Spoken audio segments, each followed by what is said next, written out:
네, 오늘은 기독교의 본질 복음 네 번째 최상의 계시 예수 그리스도라는 제목으로 하나님의 말씀을 살펴보겠습니다. 우리는 종종 힘을 잃어버립니다. 쉽게 피로를 경험하고 실증이 나며 이유 없이 짜증과 불만, 분노에 휩싸이곤 합니다. 영원한 생명을 얻은 그리스도인들 또한 불완전한 육체를 가진 연약한 존재이기 때문에 이러한 상실을 경험합니다. 이것은 단지 육체적인 차원에서만 국한된 것이 아니요 영적인 문제와도 결부되어 있습니다. 그래서 우리는 때때로 영적인 무력감을 경험하곤 합니다. 그러므로 상실된 것 같은 기쁨, 즐거움을 회복하기 위해서는 잠시 멈추어서 어떤 근본적이고도 가장 중요한 문제를 상기하는 것이 꼭 우리에게 필요합니다. 연약한 육체를 가진 인간은 어쩔 수 없이 외적인 환경에 의해 영향을 받습니다. 물론 우리는 영생을 소유한 자들입니다만 아직은 구원의 완성이 역사적으로 완전하게 이루어지지 않았기 때문에 우리는 여전히 연약한 육체를 입고 외적인 환경에 의해 영향을 받고 있습니다. 그러므로 이 땅을 사는 동안 우리의 외적 환경들을 아름답게 꾸미고 지속적으로 선한 영향을 받도록 동기를 부여해야 하고 계기를 만들어 주어야 합니다. 쉬운 말로 가만히 있어서는 안 됩니다. 여러분, 예수 그리스도라고 하는 복음이 우리를 자유케 하는 것은 맞지만 이것은 아무것도 하지 않아도 된다는 의미가 아닙니다. 성령이 내 안에 거하시니 가만히 있어도 성령이 알아서 하신다는 잘못된 신앙을 주의해야 합니다. 오히려 성령이 내주하는 사람은 외적인 환경을 더욱 아름답게 만들어, 저는 경작하다라는 단어를 쓰고 싶은데요, 우리의 영혼을 경작하는 사람으로서 날마다 우리 자신을 가꾸어 간다는 것입니다. 그렇다면 가장 먼저 무엇을 점검해야 하는 겁니까? 상실된 기쁨과 즐거움을 다시 회복하기 위해서는 가장 근본적인 것을 점검해야 합니다. 왜냐하면 근본은 곧 우리 삶의 이정표와 같은 것이기 때문입니다. 오늘 히브리서 본문은 그것은 곧 복음이다 이렇게 이야기하고 있습니다. 우리가 믿는 복음을 끊임없이 점검하고 되돌아보며 평가하는 것은 하나님의 나라에 가는 그날까지 반복되는 일입니다. 일상이 우리 삶에 계속되듯이 복음도 일상처럼 우리 삶에 계속 들려야 합니다. 그리고 점검돼야 합니다. 끊임없이 복음에 대하여 듣고 정리해야 합니다. 그것이 선행되지 않는다면 우리는 자꾸 부분적인 신앙에만 집착하여, 다시 말해 영을통에만 집착하여 이리 믿고 저리 믿는 연약한 신앙으로만 서 있게 되는 것입니다. 일반적으로도 성공한 사업가들이 쓴 서적들을 보게 되면 그들은 항상 자신을 점검하는 습관이 있습니다. 사업이 승승장구하여도 잠시 멈추어 자신이 지금 어디쯤에 와 있으며 무엇을 하고 있는지에 대한 정확한 평가를 하게 됩니다. 마찬가지로 그리스도인들도 바쁜 일상 속에서 우리가 지금 어디쯤 와 있으며 무엇을 하며 살고 있는지에 대한 정확한 평가가 있어야 하는 것입니다. 돌이켜보니 20대가 되었고, 돌이켜보니 30대가 되었으며 어느덧 50대, 70대가 되었습니다. 힘이 들 때는 그렇게 시간이 안 갔음에도 생각해보면 시간이 참 빠릅니다. 그래서 성경은 야고보서 4장 14절에 너희의 생명이 무엇이뇨 잠깐 있다가 없어지는 안개니라 라고 말하는 것입니다. 이처럼 빠른 세월 앞에서 우리의 인생을 점검하는 것은 우선적이며 가장 중요한 것입니다. 그러므로 우리 인생과 연결된 복음을 되돌아보시기 바랍니다. 복음에 대한 바른 이해를 가지시기를 바랍니다. 예수님의 오심과 그 의미 그리고 목적이 무엇인지를 항상 점검할 때 우리의 삶이 보이고 잃어버려진 기쁨과 즐거움을 회복할 수 있는 것입니다. 우리가 계속해서 살펴보고 있는 1절에서 3절 말씀의 핵심은 하나님의 아들을 통하여 나타난 복음의 탁월성이라고 말할 수가 있습니다. 영어로는 superiority라고 하는데요, 이게 탁월하다, 오직 복음만이 우월하며 탁월하다, 그 자리를 여전히 지키고 있다, 이런 뜻입니다. 긴 역사 속에서 하나님의 계시가 어떻게 전해져 왔고 그 계시의 완성과 최종이 바로 그의 아들 예수 그리스도라는 사실을 1절부터 3절까지 쭉 이야기하고 있습니다. 오늘은 복음에 대한 마지막 시간으로 그의 아들을 통하여 나타난 계시가 구약의 모든 계시와 분명하게 구별되며 이것이 가장 최상의 복음이요 계시라는 점을 살펴보려고 합니다. 잘 정리되었으면 좋겠습니다. 첫째로 우리는 이렇게 질문해 보며 시작할 수 있습니다. 하나님께서 복음을 어떻게 말씀하셨는가? 어떻게 말씀하셨는가? 바로 아들 안에서 완벽하게 말씀하셨다라고 대답할 수 있습니다. 1절에서 3절에 기록된 말씀을 자세히 들여다보면 이 말씀의 중심에 누가 놓여 있습니까? 예수 그리스도, 하나님의 아들이 놓여 있습니다. 예수 그리스도 안에서 하나님은 완벽하게 말씀하셨다는 겁니다. 1절에 말하고 있듯이 옛적의 선지자들을 통하여 여러 부분과 여러 모양으로 우리 조상들에게 말씀하신 하나님이 우리가 쭉 배워왔듯이 또 지나왔듯이 구약의 선지자들을 통하여 여러 시대 여러 모양의 방식으로 하나님의 계시 즉 복음을 나타내셨습니다. 구약 성경을 읽어보면 선지자들은 꼬리에 꼬리를 물고 이어졌습니다. 분명 그들은 위대한 사람들이었고 그 사람들은 하나님께 사용되었던 선지자였습니다. 그들은 이스라엘의 역사의 산 증이요 모든 믿는 자들의 대변자가 되었습니다. 그 특징을 자세히 살펴보면 하나님의 계시가 부분적으로 이루어져 왔다는 사실입니다. 어느 시대에 조금 주어지고 또 다른 시대에 그들에게 조금 주어졌습니다. 그들이 받은 계시, 그들이 받은 복음을 부분적으로 이해해보면 완벽하지는 않습니다. 그들은 항상 특정한 측면만 받습니다. 노아에게 어떤 측면이 주어집니다. 또 아브라함에게 어떤 복음의 특정한 측면이 주어집니다.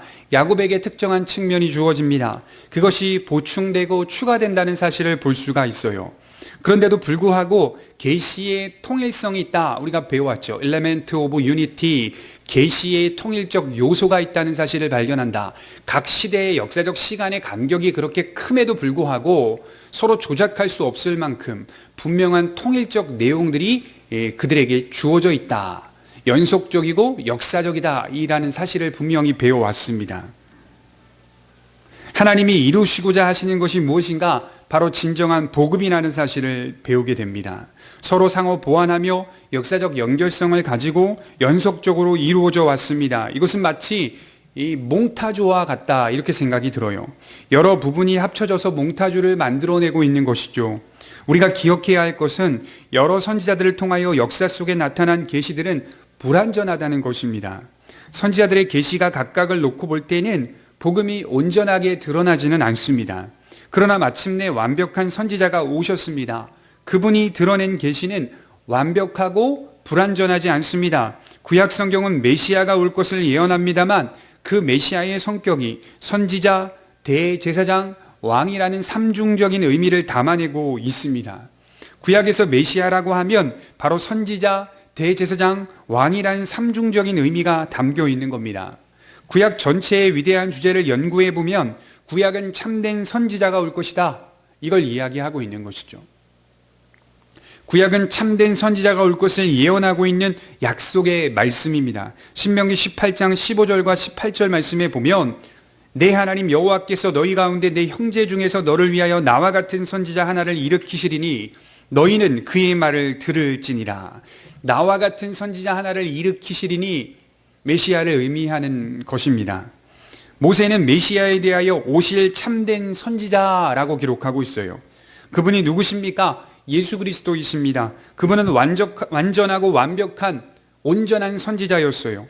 구약 선지자들은 비록 훌륭한 인물들이기는 했지만 약하고 죄가 있는 사람들이었습니다. 그러나 참된 선지자 예수 그리스도는 죄가 없으시며 흠이 없는 완벽한 분이십니다. 그분은 지난주 배웠듯이 하나님의 영광의 광채시요 본체의 형상이시다. 요한복음 14장 9절에는 나를 본 자는 아버지를 보았거늘 그분이 바로 하나님이시다 이렇게 말하고 있습니다. 그분의 말씀 또한 완전합니다. 그분의 가르침 또한 불완전하지 않습니다. 복음서를 읽어보면 원수들조차도 주님의 입에서 나오는 말씀들을 듣고 놀라는 모습들을 목격합니다. 그들이 진실로 예수 그리스도의 가르침을 깨닫지는 못했으나 그들은 인정하였고 놀랐습니다.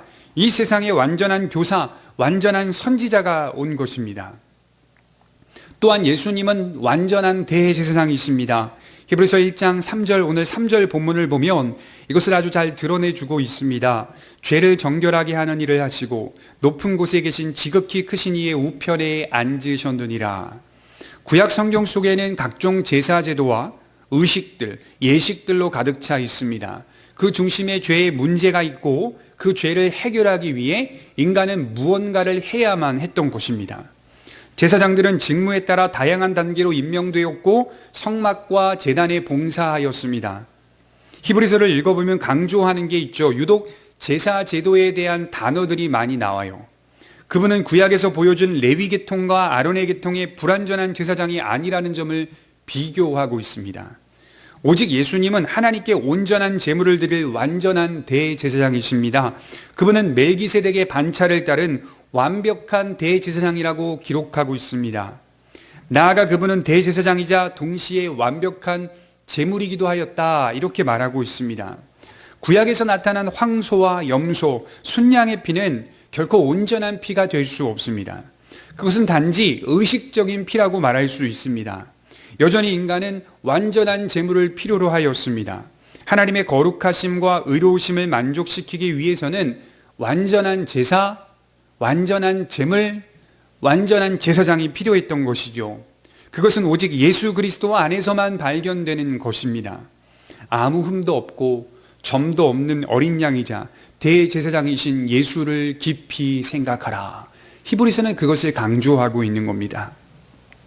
더 이상 황소와 염소의 피, 순양의 피는 필요가 없습니다. 아들의 몸이 우리의 구원을 위해 제물로 바쳐졌기 때문입니다.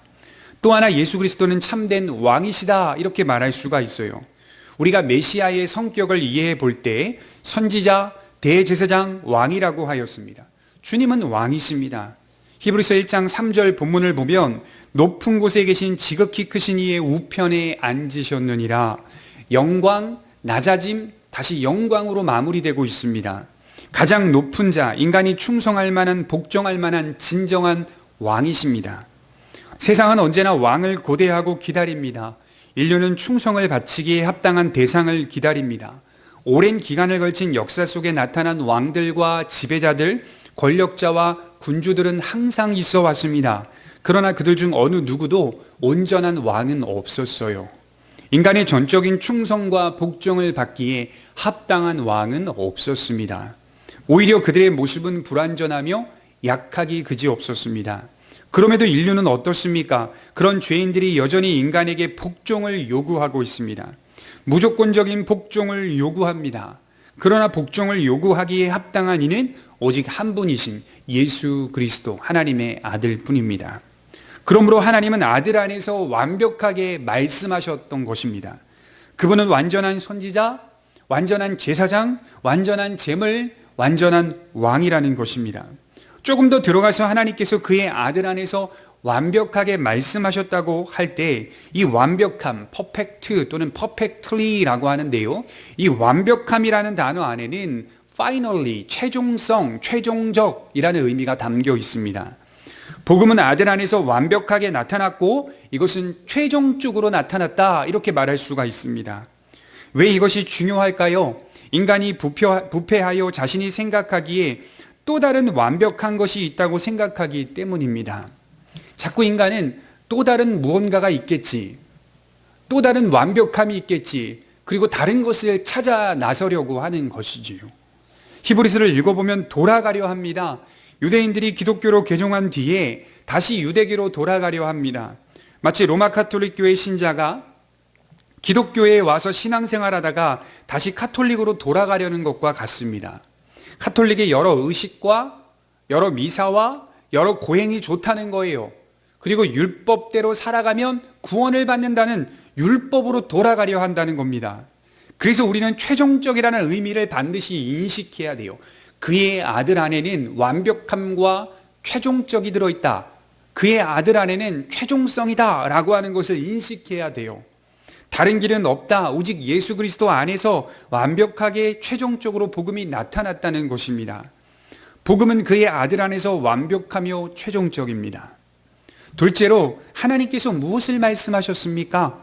이렇게 대답할 수 있습니다. 하나님 그 자신에 관해 말씀하셨습니다.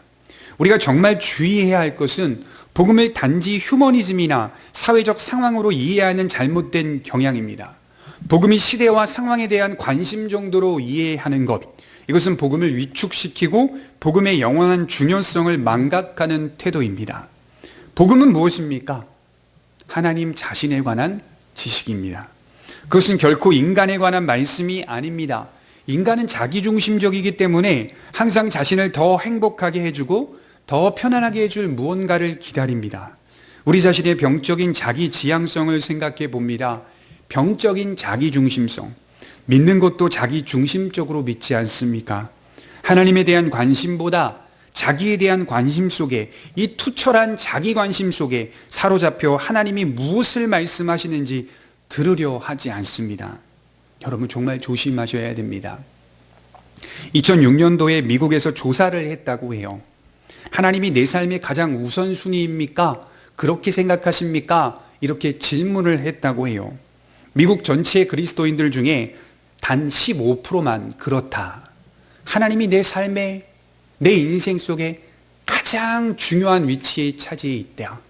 가장 우선순위다라고 말하는 사람이 15%밖에 되지 않았습니다. 이것은 무엇을 뜻합니까? 자기중심성, 하나님이 중요하다고 생각하지 않다는 거예요. 예수 그리스도는 공생의 기간 동안 하나님을 보이신 겁니다. 하나님에 대한 말씀을 전하신 겁니다. 우리가 예수 그리스도를 보며 발견해야 할 것은 하나님의 거룩함, 하나님의 의로우심을 발견해야 합니다. 복음은 전적으로 하나님에 관한 것입니다. 하나님의 말씀을 들으라. 하나님을 발견해야 하는 것이죠. 구약 성경에서 하나님은 창조주로서 율법의 수요자로서 말씀하셨습니다. 그럼에도 불구하고 하나님을 이해하는 것이 결코 쉽지가 않았어요. 구약을 읽어보면 여러 다양한 모습들이 많이 나오기 때문에 하나님을 이해하는 것이 쉽지가 않아요. 그러나 이제 예수 그리스도를 통해 하나님을 정확하게 이해할 수 있습니다. 예수 그리스도의 얼굴을 바라볼 때, 그분의 흠 없으심과 온전하심을 볼 때, 그분의 죄에 대한 증오와 악에 대한 혐오를 볼 때, 그리고 온전한 삶을 사시는 그분을 볼 때 하나님이 누구신가를 알 수가 있어요. 그리고 그분을 보며 우리는 닮아갈 수가 있는 것입니다. 특별히 우리는 십자가 위에서 하나님의 거룩하심을 목격해야 합니다. 그의 거룩하심은 죄의 성격과 의미를 드러내주고 있는데, 죄의 문제를 다루기에 적합한 이는 이 세상에 누구도 없다는 것이죠. 오직 죄의 문제를 다루기에 적합한 이, 죄를 해결할 수 있는 그분, 오직 예수 그리스도 뿐이라는 겁니다. 만일 하나님이 말씀하시는 것만으로 죄가 해결되었다면 그렇게 하셨을 거예요. 또한 구약 제사와 같이 제사의식들이 죄를 다루기에 적절했다면 결코 하나님의 아들이 오지 않았을 것입니다. 죄의 문제가 너무도 끔찍하기 때문에 다른 방도가 없었던 겁니다. 오직 하나님의 아들이신 예수 그리스도께서 오신 것이죠. 아들이 오셔야만 했기 때문에 오신 것이다. 이렇게 성경이 말하고 있다는 것이죠. 죄에 대한 심판이 처절하다는 사실을 목격합니다. 그러나 우리는 십자가에서 죄에 대한 심판과 형벌만 목격하는 게 아니라, 십자가는 무섭지만 십자가는 하나님의 사랑임을 목격합니다. 그렇기 때문에 주를 경외하는 자들은 십자가에서 사랑을 발견해야 합니다. 시편 103편 13절에 아버지가 자식을 국률이 여김같이 여호와께서는 자기를 경외하는 자를 국률이 여기시나니, 이처럼 하나님의 거룩하심과 사랑을 온전히 알기 시작하는 것은 예수 그리스도 안에서입니다. 마태복음 12장 20절에 보면 위대한 말씀이죠. 상한 갈대를 꺾지 아니하며 꺼져가는 심지를 끄지 아니하기를 심판하여 이길 때까지 하리니. 우리 주님은 하나님의 사랑을 이처럼 깊이 말씀하시고 누구든지 올 수 있도록 길을 열어놓으셨습니다. 그리고 히브리서를 기록한 사도는 3장 14절을 한번 찾아보시면, 우리가 시작할 때에 확신한 것을 끝까지 견고히 잡고 있으면 그리스도와 함께 참여한 자가 되리라. 그분을 굳게 붙들라. 시작하면서 붙잡았던 그 복음, 그의 아들 안에서 완벽하고도 최종적으로 말씀된 그 복음, 그것을 끝까지 붙들라 강조하고 있죠. 자, 마지막 셋째로 하나님께서 이 복음을 누구에게 말씀하셨습니까? 바로 2절이 말하고 있듯이 우리에게 말씀하셨다라고 대답할 수 있습니다. 히브리서 1장 2절에 이 모든 날 마지막에는 아들을 통하여 우리에게 말씀하셨으니 이 아들을 만유의 상속자로 세우시고 또 그로 말미암아 모든 세계를 지으셨느니라. 여기 1인칭 복수로 기록된 우리에게 말씀하셨다는 말은 누구를 가리키는 걸까요? 바로 오늘 말씀을 듣고 있는 우리를 가리키고 있습니다. 가장 중요한 게 뭘까요? 복음이 우리에게 말씀되었다는 사실입니다. 이것을 깨닫는 것이 참으로 중요합니다. 객관적으로 이해해 보면 우리가 이 복음을 깨닫든지 깨닫지 못하든지 간에 하나님께서 나사렛 예수 그리스도 안에서 우리를 향해 말씀하셨다는 사실은 여전히 변함이 없습니다. 인류의 가장 큰 비극은 전쟁이 아닙니다. 기근도 아닙니다. 재난도 아닙니다. 인류의 가장 큰 비극은 하나님께서 그의 아들 안에서 자신의 사랑을 말씀하셨다는 사실을 깨닫지 못하는 것입니다. 하나님께서 인류를 향하여 가장 귀하고 유일한 길을 내셨음에도 인류가 깨닫지 못하는 것이 가장 큰 비극이라고 생각합니다. 모든 사람들은 반드시 하나님의 심판대 앞에 서게 될 것입니다. 히브리서 9장 27절, 한 번 죽는 것은 사람에게 정해진 것이요 이후에는 심판이 있으리니. 정해져 있는 죽음, 정해져 있는 심판대 앞에서 인간은 아무도 핑계하지 못할 것입니다. 왜냐하면 십자가의 사랑을 나타내 보이셨기 때문입니다. 오늘날 주변을 돌아보십시오. 십자가 귀걸이, 십자가 목걸이, 십자가 팔찌, 십자가 발찌, 십자가 문신 등 십자가로 그려진 수많은 치장물들이 넘쳐납니다. 인류는 십자가에서 죽으신 예수 그리스도에 대한 내용을 한 번쯤은 들어봤습니다. 그러나 그것을 진실로 깨닫고 믿지는 않습니다. 예수님이 하신 말씀을 기억해 봅니다. 요한복음 15장 22절에 내가 와서 그들에게 말하지 아니하였더라면 죄가 없었으려니와 지금은 그 죄를 핑계할 수 없느니라. 예수님이 오시고 난 이후에 믿지 않는 모든 인류는 그 죄를 핑계할 수 없느니라 이렇게 말씀을 하고 있어요. 주님이 오셨다는 것은 누구든지 핑계할 수 없다는 것을 알리는 겁니다. 누군가에게는 십자가가 구원이지만 누군가에게는 핑계할 수 없는 심판의 사건이다 이렇게 말씀을 하고 있는 것이죠. 우리 모두도 핑계댈 수 없습니다. 고백교회에서 하나님의 말씀을 듣는 모든 성도님들에게 목사가 정말 간절히 바라는 것은, 또 간절히 말씀드리는 것은, 하나님은 여러분들을 위해 자신의 아들을 이 세상에 보내셨습니다. 그리고 그 아들 예수 그리스도는 여러분의 죄를 그 몸으로 짊어지고 나무에 달리셨습니다. 지금도 그분은 저와 여러분들에게 용서의 손을 내미십니다. 그리하여 새로운 출발과 새로운 신분, 새로운 생명을 얻게 하시며 장차 궁극적으로 하나님 앞에서 서게 될, 또 살게 될 영원하고도 확실한 소망의 빛을 붙잡길 간절히 바라는 것입니다. 우리 모두 그의 아들 안에서 완벽하고도 최종적으로 나타난 그 복음을 끝까지 붙들길 간절히 축원합니다. 이제 다음 주부터는 이러한 복음을 가진 그리스도인은 누구인가, 또 그리스도인들은 어떻게 살아야 하는가를 좀 자세히 살펴보도록 하겠습니다. 기도하겠습니다.